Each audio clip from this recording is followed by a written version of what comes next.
inner work needs to be done for sure.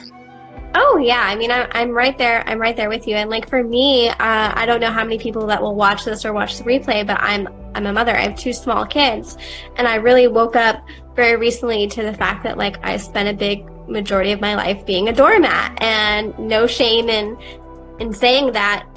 It took me finding other family to really understand that the family that I had been born into, etc., was just very toxic. My mother passed away due to unforeseen circumstances whenever I was really young. I didn't have my dad in my life because he had no idea I existed. So I was just left with a very supportive grandmother, but I spent a lot of time taking care of her because she was sick. And then the rest of my family members were not as supportive, and especially whenever it came to like spirituality. And I learned very quickly that I had to be quiet, or you're gonna get sent away, because I didn't have like any type of support system for that. So there was a lot of trauma that I incurred in that, because not only did I have to be quiet about my feelings, but I had to be quiet about my spirituality that was happening all around me on a daily basis, and it still does. Like, it doesn't stop. So I mean, that's another thing too with heartbreak. It's like not feeling like you're accepted, and there's so many different forms, but not feeling like you're accepted in your family or just in your everyday life with other people. That hurts. It hurts really bad, because you start to feel like you're just this weird person and you're kind of being singled out. And that's something that's hard to deal with, which takes us to another part on how to actually deal with it, or like what kind of techniques. So many people try to find techniques to deal with something like this, and they're all going to be different. But are there any techniques that have really helped you to kind of just come back to center? Well, I mean, as far as like an everyday level, I had to own my voice. I had to own my feelings, because I spent a really long time just being terrified of the family members that I did have that were very toxic and unforgiving. And it took a lot of like pushing and breaking points for me to be like, this is no longer acceptable. Like, you can't do this to me anymore. And I had to really use that throat chakra. And that's terrifying, because people want to hold on to their stories. If I was still holding on to that story, I would still be the scared, closeted person that I was 3 years ago. I couldn't do that. I had to move forward. I didn't know what that was going to look like. It took a lot of tears and a lot of pain and a lot of sleepless nights to move forward. But also I explored my own ancestry. I went on this huge spiritual and like very fulfilling journey of like trying to find my dad and my family and my roots, and really identifying what those were. And for me personally, that journey really helped. This is not a plug for what I did, but I took an ancestry DNA test, and I was like, I just want to know where I'm from. Like, I don't know. I just know I'm this little white girl, but I had no family. My mom was adopted, so I had no background. A lot of people have all these amazing stories, and I didn't have any of that. And so literally, like, I'd started with like the real world connection, like to connect me here. And then as I journeyed down through my spirituality, like I found, my soul family and soul sisters through the Crow Conjuring. And they really gave me a lot more acceptance and validation spiritually, because my family couldn't or wouldn't. They just could. Everybody's reality is perceived differently. And I mean, it just happened. Like, I got really fucking lucky. I got really lucky with a lot of these things. And I had a lot of people step in, like, that the universe, like, gave me. And I'm still very thankful for. And I had a decent, happy ending. Not everybody in the family, like, accepted me once I started to find people. But my dad accepted me, and I think that was the closure that I really needed. Oh, yeah. I mean, I called him up on the phone, and I was like, hey. That's amazing. You don't really see that often. No. So that's really nice. I am extremely lucky. Yeah. No, yeah, you really are. I hear so many stories where people, they don't know who their mom or dad is, and when they find them, they're just like, I don't care. Like, it's really sad. So that's really cool. Especially, I'm not saying men are like worse, but it's more common, I think, in men to not really like accept their children as much as it is women. I think it's more of like a maternal bond thing, giving birth and all that. Oh yeah, and I mean, I've seen cases where it's like women who are like, nope, I don't know who you are. You might look just like me, but you have to go now. And it's a lot of them have established their own lives, so yes. Yes, and I've had my own experiences with that too, where I was on the receiving end of that as well with my own extended family, because my mother was adopted, and so I went and I found all of her people too, because she died not knowing.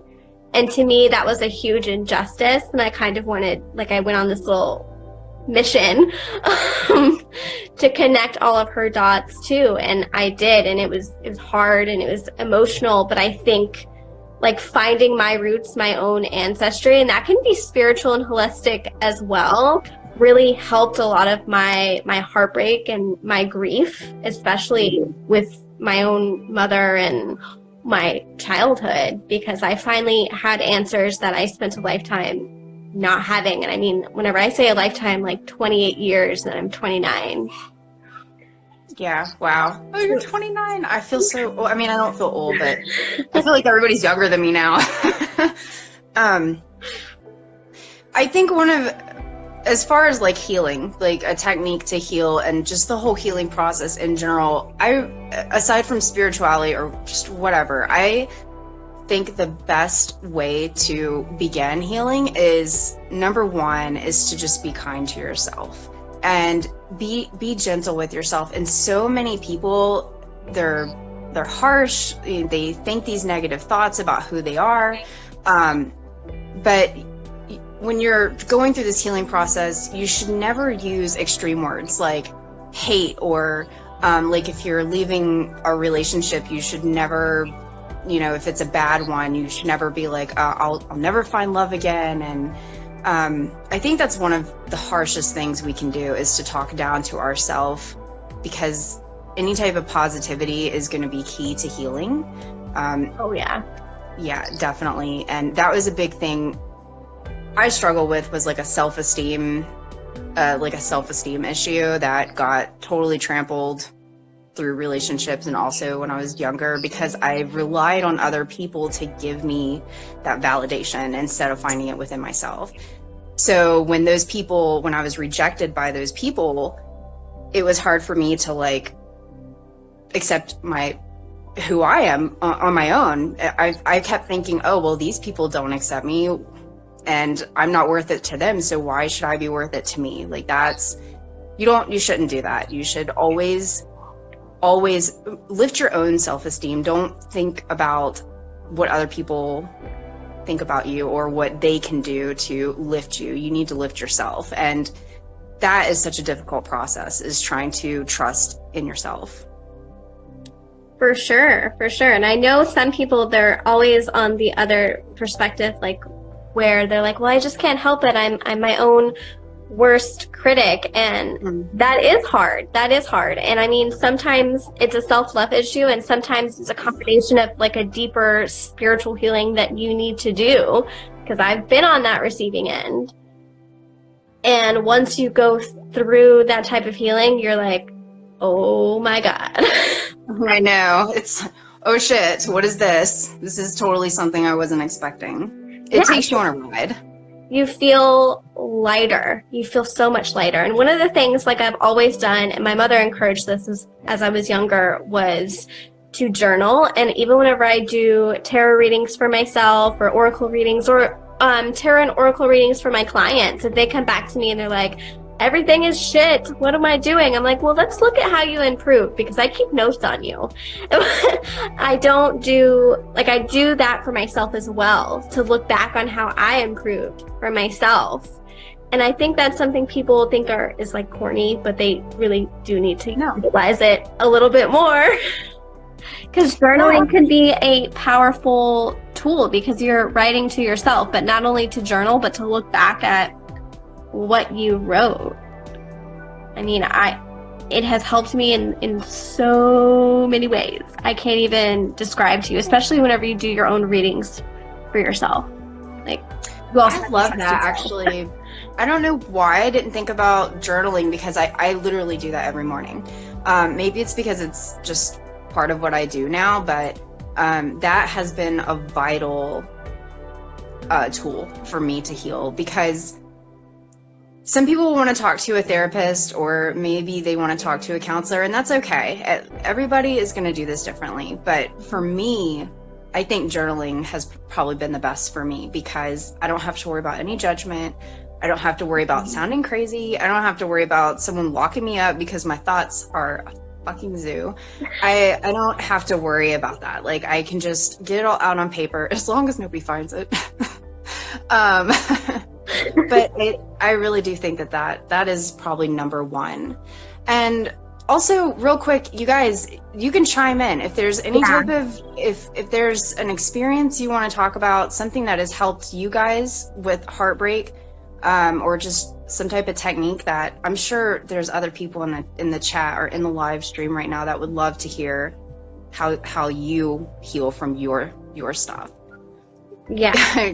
Your ADD won't let you journal. Oh my God, yes.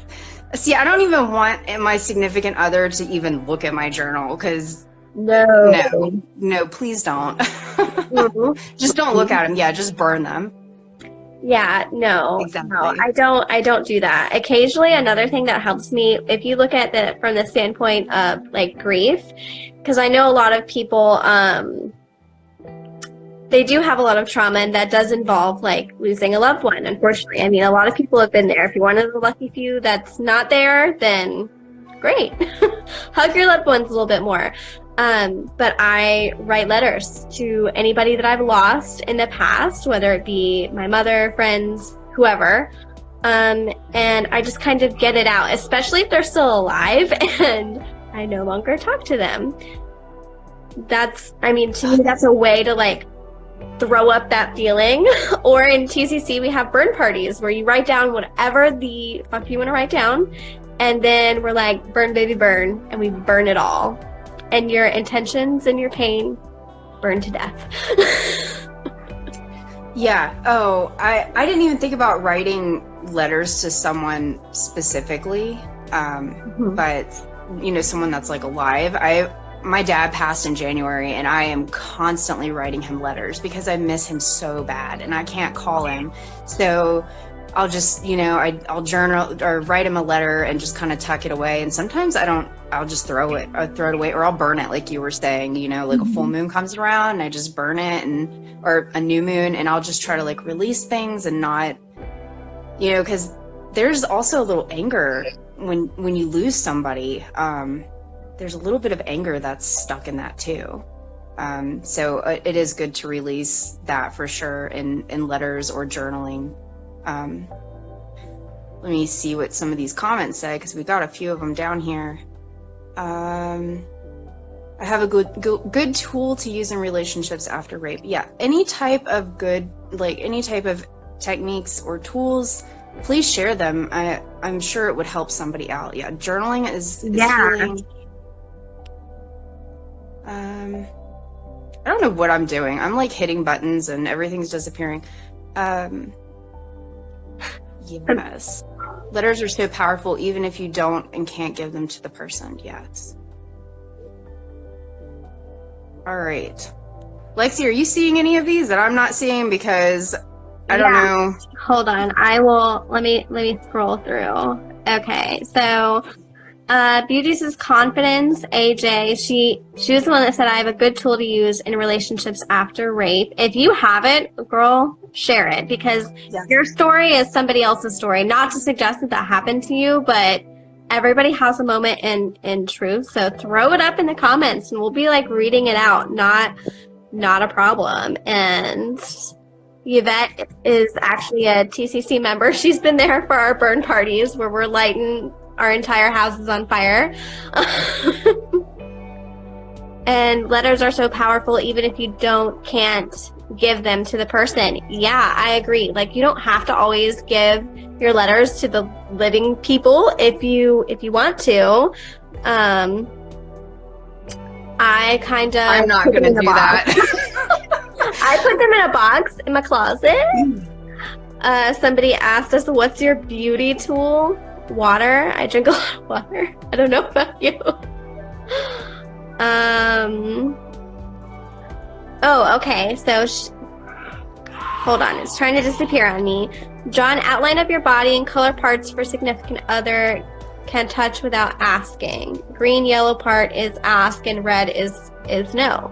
Okay, so that's a really good like boundary thing. If you have been, raped, unfortunately, if you have a significant part that's like a trigger on your body or any type of molestation or whatever, that would require you to do a lot of work and be extremely like self-aware after you have been raped, and hopefully you can be open and honest in your relationship with your partner, because I know so many people, like, they don't tell anyone, not even their next relationship around the bend. Green is yes and no is need to ask. I think that's a really good, like, that's a really great, awesome technique, and hopefully everybody's in. I haven't heard that before or seen that before, so I actually like that. I think it's a good thing to use even if you haven't had that experience, just because it puts your partner on check, that it's a deeper discussion than, hey, let's go to the bedroom for a few minutes. Saying it really is, because even if that is not, your past, like, sometimes, we as partners need to pay attention to each other, because even if it's not triggering, like, I don't know, it's a deeper conversation about the bedroom and that facet of heartbreak, because men and women can easily be overpowered and put in a situation where it didn't start off as traumatic, but it can be traumatic. Oh, miscommunication too with that. And that's the whole part, like you were saying, people not expressing it to their significant other because it's painful to talk about. So I can totally understand somebody closing in and not really want to talk about that to someone that they care about, in fear of, I know so many are in fear of judgment.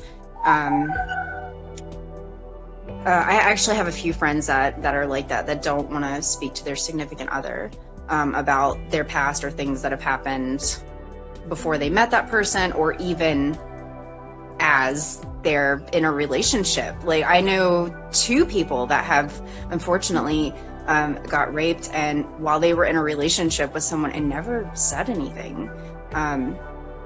That has to be so painful and such a hit to your self-esteem to have to live with that. I mean, I think it would be really, really good to, like we were talking about, journaling, maybe journal some of that until you feel comfortable enough to actually speak up and talk to your significant other about what happened. Maybe you can kind of recite how you want to talk about this to them on paper before, or even write them a letter.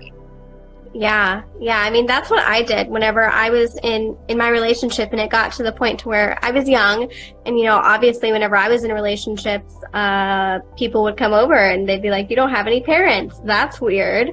But I would just kind of like move past that and be like, "All right, let's go party."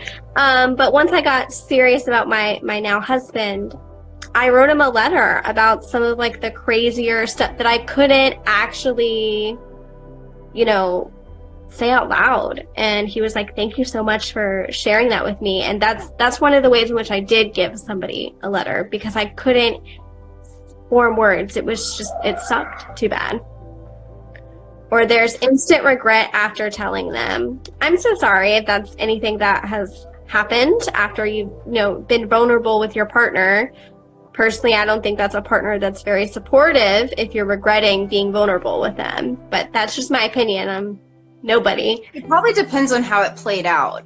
Was it could be, I don't want to like put you on the spot or anything, but if it's like an instant regret because you just felt like ashamed when you said something immediately, or was it more of like a regret because their reaction?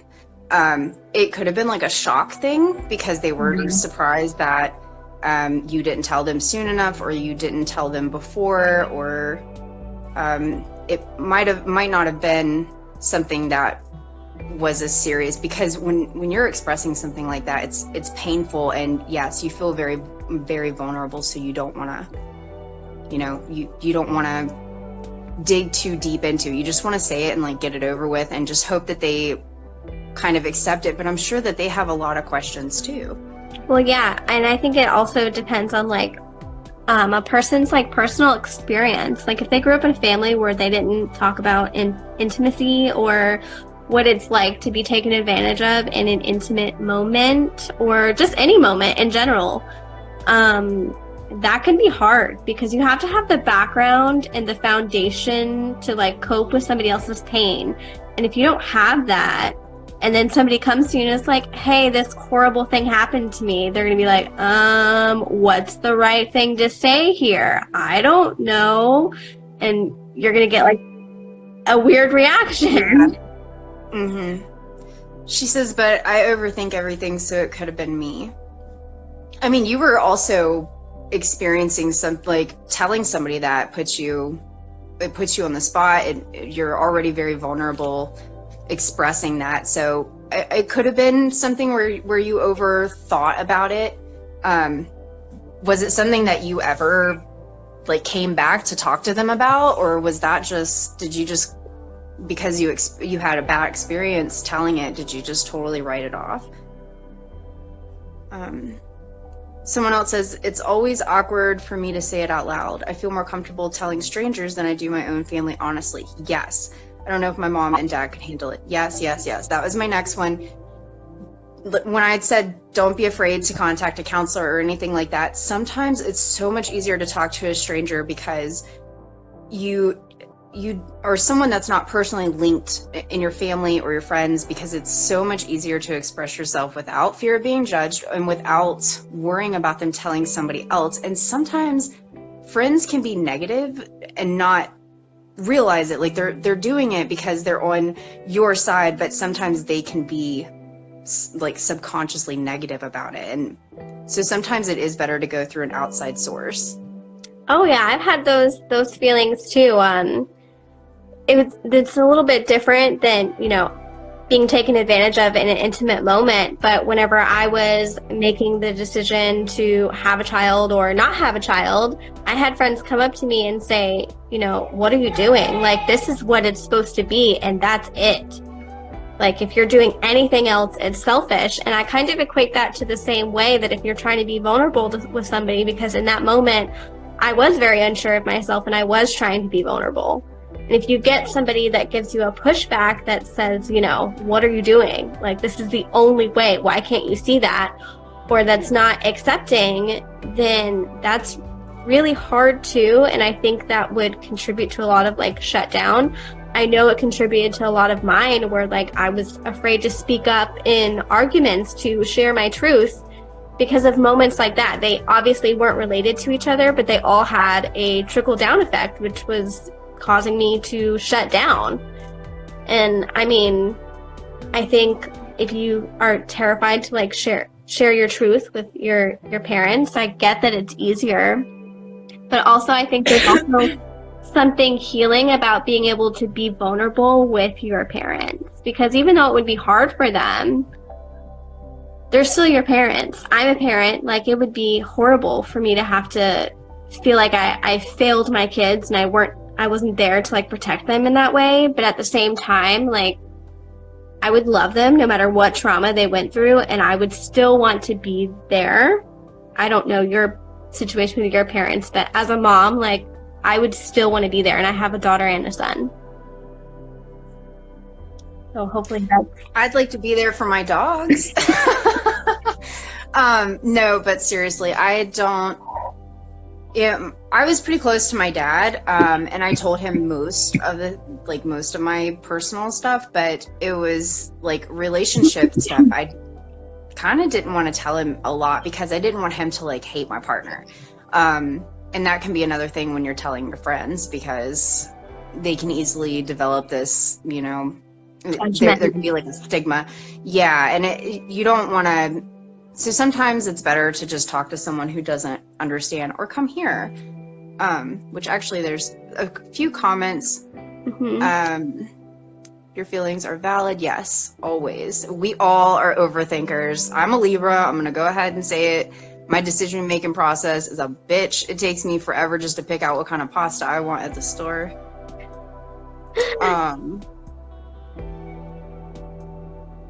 Your mom's heartbroken.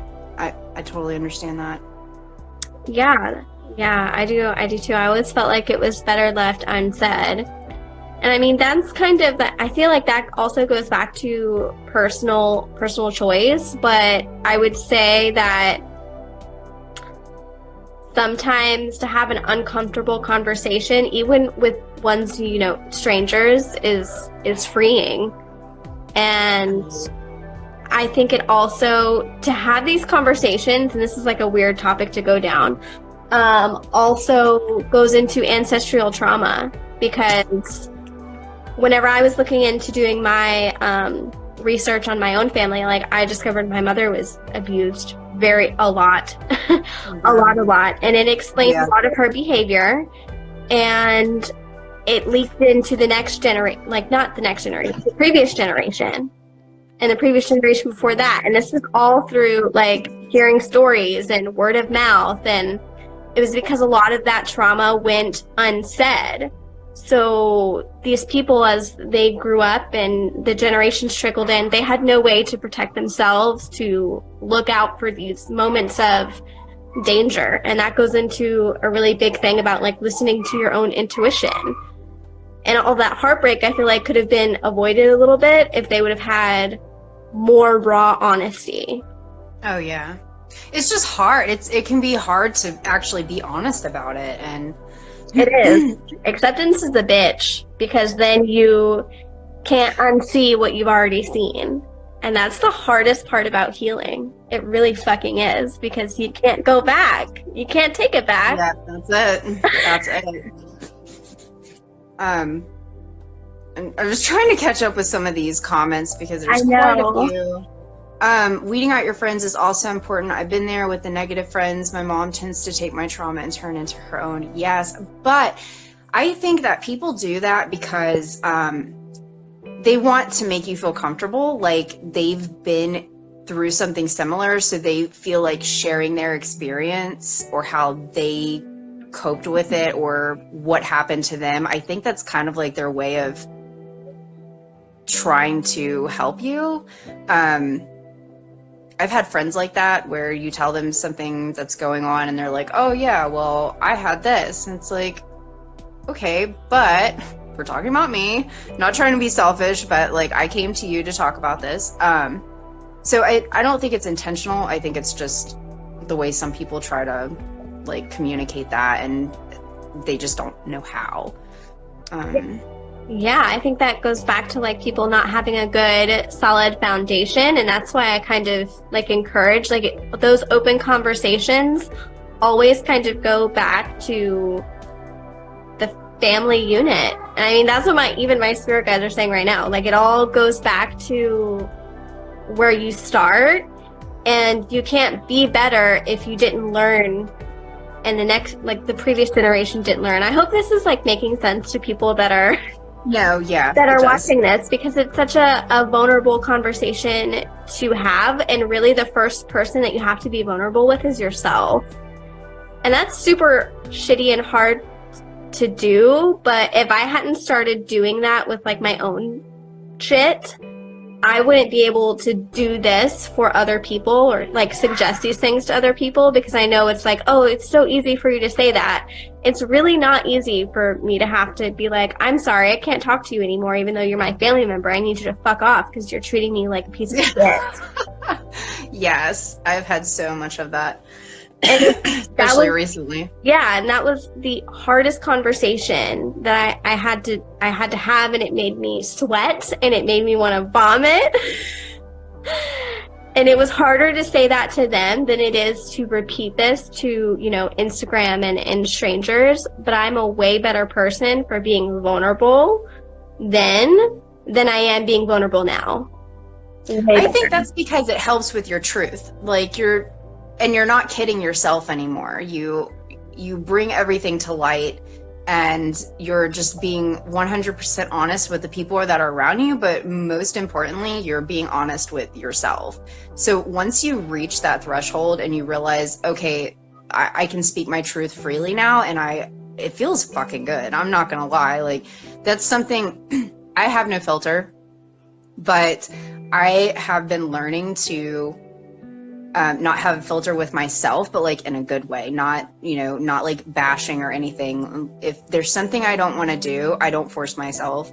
If there's something I need to say to somebody, I say it. I don't hold it in anymore, because it puts so much emotional burden on you, and like that doesn't help anybody. There's no communication there. You're just kind of you're not getting anybody else involved, which in turn I think can just really affect a lot of things, relationships, or just your mind, the way you process things, because it's so overburdened with other things that you're thinking about. It doesn't have room for clarity. I agree. So somebody said, what if one parent is emotionally underdeveloped and doesn't have the tools to receive honesty? Ooh, that's a good one. I'm gonna assume that it's just like they haven't done enough work on themselves, and it's not any other underlying physiological conditions that might be interrupting that circuit. So I'm just gonna go there. If I'm wrong, you can please show up in the comments and correct me. For me, some of those people are just gonna be, you have to take the approach, and you have to be brave enough to take the approach. You can't fix everybody, and that sounds like, if you were a client, to me, honestly, I would say that sounds like a person that's a fixer, and they would want you to fix them in a sense. Even if you're trying to be vulnerable with them, they would always take your pain and make it their pain, because they desperately need to be fixed. But I would also strongly suggest to you that you probably can't fix them. It won't happen in this lifetime. They have to be brave enough to admit their faults and, fix themselves. And that's just, you have to come to terms, like somebody else said, weeding out other people. Sometimes it's weeding out not just friends, but people that are much closer than friends. And that's not just like getting rid of them or pushing them out of your life. I think that's more of just accepting that they're not the person that you could go to. Because there are toxic relationships, which is a topic that we should discuss another time, because you can go so in depth into toxic relationships. Recovery. You end up feeling like you're in a trauma contest with some people. Yes. You got to feel it to heal it. It's not easy at all. Yes. Yep. And I think the older we get, the more we realize that no one's going to fix us. Like, we have to do the work, and it's a lot. It takes so much to really just to admit that, okay, whatever's going on with me I need some type of help. Just admitting that. And isn't it Mental Health Awareness Month this month? Maybe it is. I don't know. It's Mental Health Awareness Month for me every month. So. Yes, very much. And then I think can't say it's just 1 month. The people that understand can shock you, but those bonds become legit. I mean, yeah, for sure. Like, that could definitely happened with myself, Nancy, and Yamila, because sometimes we give each other readings or we go really deep, and we're like, can you stop making me uncomfortable? We frequently do that with each other. And I think that's a technique that I've tried to enforce into my raising of kids, and even just with my husband. Partners. Me, if I can be vulnerable with them, like, I should be showing up to be vulnerable in my own family unit. And that's not easy, especially if you didn't start out that way. That's definitely not easy. Because you're changing and they're probably more than likely not changing. And then you go in and you kind of rock the boat a little bit. And that's a whole different type of heartbreak whenever you're growing. And they're like, but wait, you didn't used to be like this. Right. And it's hard. And that goes into another cycle of you need to be vulnerable with them. And if you can't be vulnerable with yourself correctly, then you can't be vulnerable with them. And then nobody's really doing anything. I don't know. To me, it's like a whole big, like you can connect it to this huge, big circle. Oh, it's got to start somewhere. Somebody's got to take that step. And with family, like personally for me, and this is on the subject of toxic relationships, which I don't think we should dive too far into because I don't even know what time it is. But 2:50, I think. Oh, really? Wow. So we only have 10 minutes left. Yeah. But I think realizing if someone's not benefiting you and I don't want to say it's okay to be selfish, but it's okay to be selfish. Like in a way, it is okay to be selfish. When it comes to your mental health or it comes to healing yourself, if you have to let go of people, it doesn't matter if you're blood. It doesn't matter if you're family. I cannot even tell you how many people I've had to let go of the last part of last year and this year. It's such a change, but I'm starting to feel better. And it hurts at first, but when you're like, okay, I can't keep going with this person, I can't keep doing this, it's draining me, you can feel it, you can feel the energy drain. That's when you need to release that person from your life. We're caught up on comments. So since we only have 10 minutes left, is there anything that you guys want to say or talk about for 10 minutes? Yeah. Because we've been talking, we've just been going, because I think it can just get really in depth when we start talking about these subjects, and then we bring in our personal shit, and then you have people that can relate to you and you connect with people in the chat, so it's so easy to just lose time and just dive even deeper. I think that's a really good question from B44. Do you want to answer first, or do you want me to answer first? Because we have probably Be my guest. Okay. So how to not go back to a toxic situation? I need to know this, so that's why. Go ahead. I can tell you a little bit really quick how I kind of started waking up to my own toxic situation. I would see the person call me and I would break out into a sweat and I would have an anxiety attack, and I didn't even want to look at my phone anymore after they had called me, because I knew they were going to call me once, they were going to call me again, they were going to leave a voicemail, and then they were going to leave me a text message, and then they were like, why aren't you talking to me? And I knew that I was like, ooh, okay, we'll do that in a bit. But I had to step up for myself because I was tired. I was tired of feeling shitty. I like my phone, okay? I don't want to avoid talking to other people because I'm scared you're going to catch me. And I got so tired of being scared. And that's another thing, you have to be brave enough to walk away from that narrative, because if you hold on to that toxic person, your narrative's never going to change, and you're constantly going to be in this cycle of, why can't I get rid of this? I kind of use the analogy in tarot where you get the Wheel of Fortune, and you get the Wheel of Fortune because you're supposed to complete that life cycle, and if it keeps coming up in the reverse position, you haven't stepped off the old wheel and onto a new one yet.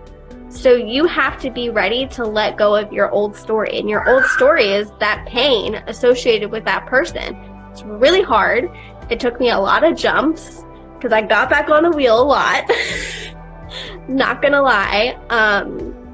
But you have to get to your breaking point where you're just done with feeling shitty, and I was done with having all of this anxiety all the time because it really wasn't healthy for me, and I couldn't cope in regular relationships anymore. Like it got that bad.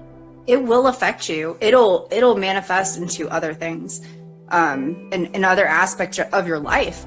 And that was something that happened to me when my dad passed away. My family became super toxic when he got sick. And it was like you were saying, you would get anxiety.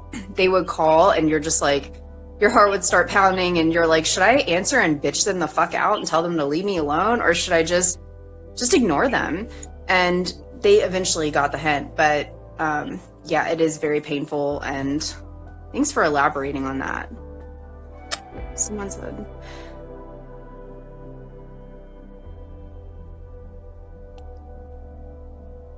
Yeah, unfortunately, that's. Yeah. I mean, that's kind of goes back to, if you don't want to hurt him, honestly, this sounds kind of harsh, but you have to not want to hurt yourself more than somebody else. And that's hurting you more than it's hurting him. Because no matter what his story is, he's not willing to look at his own self. Because that sucks even more. And so he's just dragging you along with him. Sorry, not sorry. They say misery loves company. Yeah, and I agree. You're right. No matter what, you puke out the truth. You just vomit up truth bombs, and that's the only way you can kind of free yourself of any mental shackles. I think we have like 3 minutes left. Well, maybe we should say goodbye so we don't get cut off, because this will actually cut off at an hour. Okay. So, the truth hurts, but silence hurts worse. Yes, it does. It hurts both parties. We need to do, so apparently we need to do a toxic relationship. Maybe we can do that next week. We can vote maybe like in my story and your story and see, we'll pick the toxic relationships topic and we'll pick another one and see what people want to do. But I just want to thank everybody for joining us on our first live stream today. It seems like you guys liked it, and I would love to hear some feedback. So if you want to send me or Lexi a message, or both of us, and let us know, how you feel about this, or if you have any suggestions on topics, please let us know. We want to hear. We want to hear from you. We want to hear about things that you want to talk about. Yeah. Oh, you're welcome. You're welcome. For real. You're welcome. Thanks for joining us. You're welcome. And we probably will do a little podcast on like toxic people to like go deeper with this, because I think it's a good topic for our Crow Conjuring members too, because it's a way for them to more deeper heal for Inner Child Month. You're so welcome. Shoot me DMs in the Crow Conjuring Instagram, because that's where we're most active, basically. Yep. Anything else? I think that's it. So thank you guys again for joining us. And Lexi, I'm going to send you a message after this. Okay. And I will see you guys next week. So we'll figure out a topic. Bye. So much fun.